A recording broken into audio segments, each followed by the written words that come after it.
नमस्कार दोस्तों, समाचार एजेंसी ऑफ इंडिया के राष्ट्रीय बुलेटिन में आपका एक बार फिर स्वागत है। बृहस्पतिवार 7 मई 2020 की खबरें इस प्रकार हैं। कोविड वायरस के चलते टोटल लॉकडाउन के कारण विदेशों में फंसे लगभग 14,800 भारतीयों को स्वदेश लाने के लिए देश का सबसे बड़ा मिशन वंदे मातरम बृहस्पतिवार से आरंभ हुआ है। ये बृहस्पतिवार से 13 मई तक चलेगा और इसमें 64 उड़ानें संचालित की जाएंगी। विदेश मंत्री एस जयशंकर ने मंगलवार को कहा था कि इस अभियान की तैयारियां शुरू हो चुकी हैं। उन्होंने फंसे लोगों को संबंधित देशों के भारतीय दूतावास के संपर्क में रहने को कहा था। भारत खाड़ी देशों में फंसे भारतीय नागरिकों को वापस लाने के वंदे मातरम मिशन के अंतर्गत जो भी देश हैं उनमें उड़ानें संचालित करेगा। सऊदी अरब में भारत के राजदूत आसुफ सईद ने कहा था कि अगले एक हफ्ते में सऊदी अरब भारत के लिए 5 उड़ानें संचालित करेगा। प्रत्येक उड़ान में 155 यात्री सवार रहेंगे। भारतीय नौसेना ने विदेश में फंसे भारतीय नागरिकों को स्वदेश लाने के लिए समुद्र सेतु अभियान आरंभ किया है। नौसेना के समुद्री जहाज जलाश्व और मगर को मालदीव में फंसे भारतीयों को लाने के लिए माले भेजा गया है। इसके अलावा कर्नाटक के उप मुख्यमंत्री डॉक्टर CN अश्वत्थ नारायण ने बताया है कि संयुक्त अरब अमीरात में फंसे कर्नाटक के निवासियों को लाने के लिए उनके अनुरोध पर केंद्र सरकार ने सहमति जताई है। बेंगलुरु में संवाददाताओं से चर्चा करते हुए उन्होंने कहा कि 1000 से ज़्यादा नागरिक संयुक्त अरब अमीरात में फंसे हुए हैं। उनको लाने के लिए जहाज की व्यवस्था 10 या 11 मई को की जाएगी। गृह मंत्रालय ने विदेश में फंसे भारतीयों को और भारत में फंसे विदेशियों को एक दूसरे देशों में जाने के लिए दिशा निर्देश जारी किए हैं। इसके अनुसार भारत लौटने के लिए रोजगार खोने वाले प्रवासी कामगार सहित ऐसे लोगों को प्राथमिकता दी जाएगी जो किसी विवशता के चलते विदेश में हैं। वीजा की अवधि समाप्त हो जाने से प्रभावित लोग, गंभीर रूप से बीमार व्यक्तियों, गर्भवती महिलाओं और बुजुर्गों को भी प्राथमिकता दी जाएगी। यात्रियों को यात्रा का खर्च खुद ही वहन करना होगा। भारत सरकार इसका खर्च नहीं उठाएगी।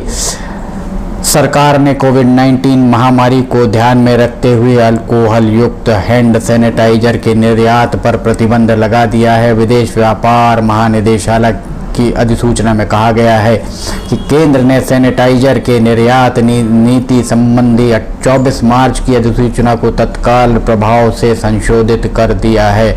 रेलवे ने लॉकडाउन अवधि के दौरान पार्सल रेलगाड़ियों के जरिए 54,000 टन खेप की ढुलाई और 19 करोड़ रुपए से अधिक का राजस्व कमाया है। रेलवे ने इस दौरान छोटे पार्सलों को आवश्यक वस्तुओं के आवागमन के लिए पार्सल वैन उपलब्ध कराई है। अब तक 2000 से अधिक पार्सल रेलगाड़ियां चलाई जा चुकी हैं।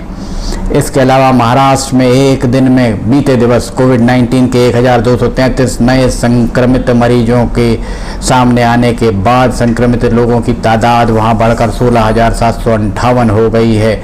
34 मरने वालों में से 25 मुंबई के निवासी हैं। मरने वालों की संख्या बढ़कर 651 हो गई है। राज्य में 3094 लोग उपचार के बाद ठीक हुए हैं।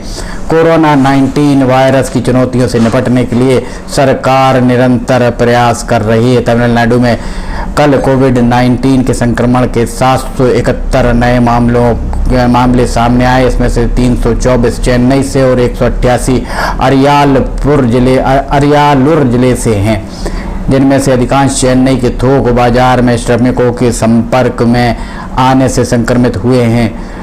यह राज्य का सबसे बड़ा संक्रमण का मामला है।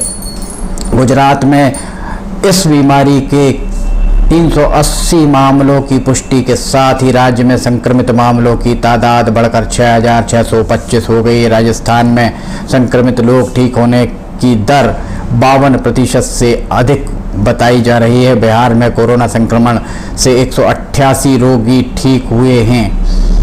विभिन्न राज्यों में 13 विशेष रेलगाड़ी के माध्यम से 14,000 प्रवासी मजदूर और छात्र बिहार पहुंच चुके हैं। उत्तर प्रदेश के कानपुर में भारतीय प्रौद्योगिकी संस्थान भारत डायनामिक्स लिमिटेड ने मिलकर